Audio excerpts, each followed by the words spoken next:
और इस कंपनी की एक फैक्ट्री है वो जो गुजरात में है, उसकी कैपेसिटी है 53 मेट्रिक टन और वो अराउंड 75% यूटिलाइज हो रही है अगर मैं एवरेज करूँ तो। और प्रोडक्ट के हिसाब से देखूँ तो 70 to 80%, क्योंकि लेटेस्ट टावर बनाते हैं हम और ये सब स्टेशन बनाते हैं, आइसोलेटर्स बनाते हैं और ये बीम क्रशर जो मैंने आपको बताया, जो भी अभी आपको जितनी भी फ़ोटोज़ मैंने दिखाई हैं, तो वो ये सारी वो चीज़ें बनाते हैं। हर प्रोडक्ट के हिसाब से ये अराउंड 70 to 80% के बीच में ये जो कैपेसिटी है इनकी यूटिलाइज हो रही है। ऑन एन एवरेज 75% यूटिलाइज हो रही है। और इस आईपीओ के कारण ये एक नई फैक्ट्री इनका जो जहाँ पे मर्डर करके एक डिस्ट्रिक्ट है गुजरात में, ये वहाँ पे नई मैन्युफैक्चरिंग फैसिलिटी लगाएंगे। वहाँ पे अराउंड उनकी जो कैपेसिटी होगी वो होगी 2,94,000 मेट्रिक टन की। तो फ्यूचर को, ग्रोथ को देखते हुए इससे आप ले लीजिए 6 टाइम्स बड़ी फैक्ट्री मैन्युफैक्चरिंग प्लांट लगाने जा रहे हैं और वहाँ पे ये नए नए प्रोडक्ट्स भी बनाएंगे। अभी जितने मैंने प्रोडक्ट्स बताए हैं उससे कहीं आगे ये प्रोडक्ट्स ये सोच रहे हैं बनाने का, इन्होंने इनोवेट किए हैं और वो प्रोडक्ट्स भी बनाएंगे।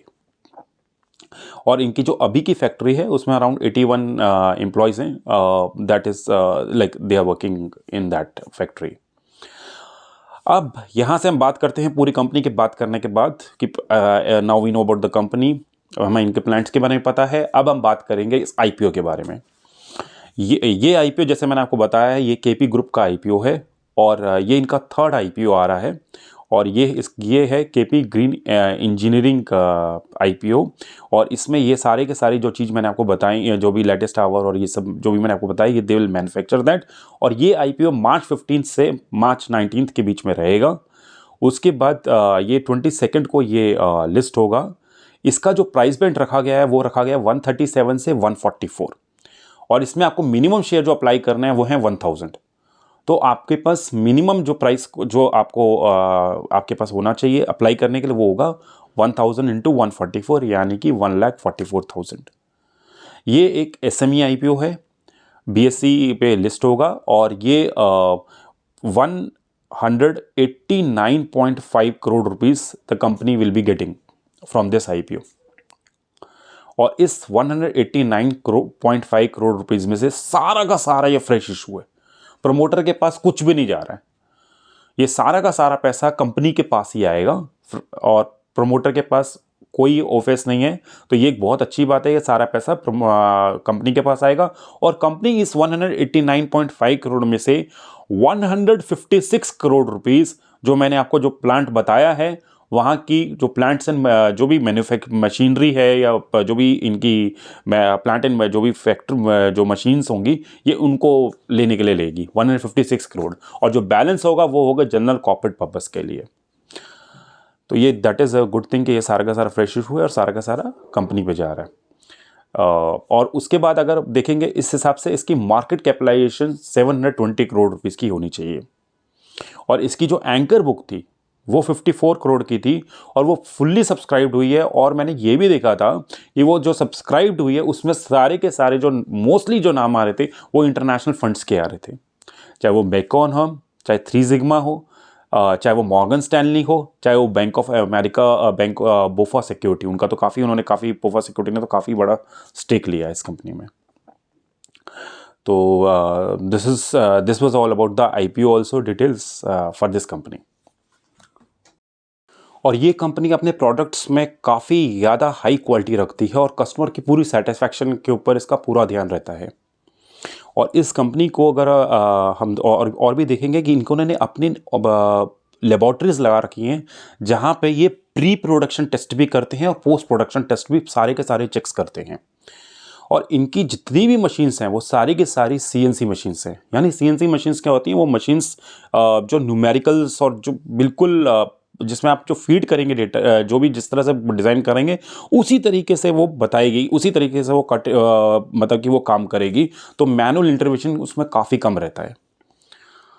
तो इसी कारण इनकी जो प्रोडक्ट क्वालिटीज़ है और वो भी काफ़ी अच्छी है। और इसमें कस्टमर सेटिस्फैक्शन और कस्टमर सर्विस का ये काफ़ी ज़्यादा ध्यान रखते हैं, which is a good thing and एक बहुत ही स्ट्रॉन्ग पॉइंट भी है।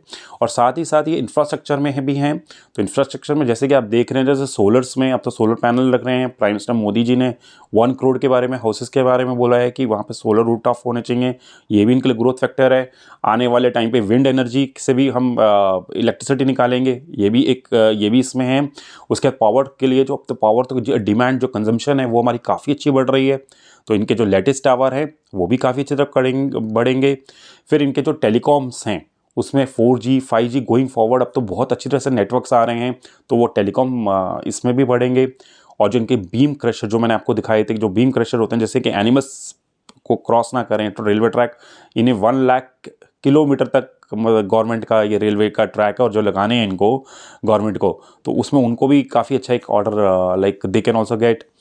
तो और जो ब्रिजेस के बारे में मैंने बताया था, तो वहाँ पर भी इनको काफ़ी अच्छा कॉन्ट्रैक्ट मिल सकता है, because we have got more than 37,000 bridges जो 100 ईयर से भी ओल्ड हैं। तो ओवरऑल देखेंगे तो उनका जो ग्रोथ फैक्टर है वो काफ़ी ज़्यादा इंफ्रास्ट्रक्चर ओरिएंटेड है, और गवर्नमेंट जितना इंफ्रास्ट्रक्चर करेगी इनको उतना ही बेनिफिट इनसे मिलेगा। और ये इनको जो महाराष्ट्र स्टेट ट्रांसमिशन बोर्ड है और जो गुजरात स्टेट ट्रांसमिशन बोर्ड है, ये वहाँ पे भी एक्रेडिटेड वेंडर है। मतलब ये गिने चुने वेंडर्स में से हैं, क्योंकि इन्हें महाराष्ट्र स्टेट ने भी इन्हें और गुजरात स्टेट ने भी इन्हें अप्रूव किया हुआ है। तो ये भी इनके लिए काफ़ी एक अच्छा पॉजिटिव पॉइंट है। चलिए अब बात करते हैं थोड़े फाइनेंशियल्स के बारे में। इनका फाइनेंशियल 21 पे जो रेवेन्यू था वो 38 करोड़ का था, और फाइनेंशियल 23 पे वही रेवेन्यू 115 करोड़ का हो गया। यानी कि विद इन 2 ईयर्स के इनके रेवेन्यू 3 टाइम्स इनका बढ़ा है। इसके बाद अगर इनका प्रॉफिट देखेंगे तो वो 1.5 करोड़ का था प्रॉफिट, जो 12.3 करोड़ तक का हो गया। 1.5 करोड़ तक का फाइनेंशियल 21 पे जो 12.3 करोड़ रुपीज़ हो गया है। तो आप इस तरह से देखेंगे उनका 7 टाइम्स प्रॉफिट भी बढ़ा है। और लास्ट 6 मंथ्स का अप्रैल 23 से सितंबर 23 पे जो इनका रेवेन्यू था वो 104 करोड़ था,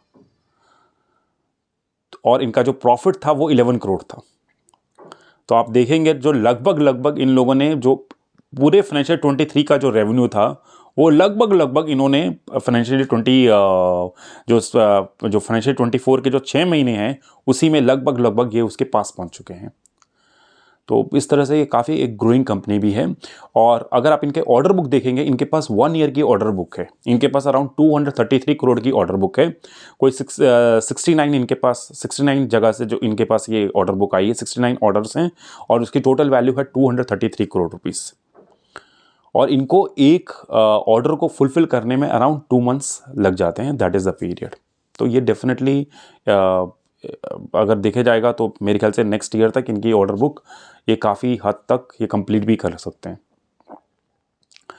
और अगर आप बात करेंगे इनके जो EPS की, अर्निंग पर शेयर की, तो फाइनेंशियल 21 पे ये अर्निंग पर शेयर इनकी जो EPS थी वो 50 पैसा थी पर शेयर, टू बी प्रिसाइज 0.44 पैसा।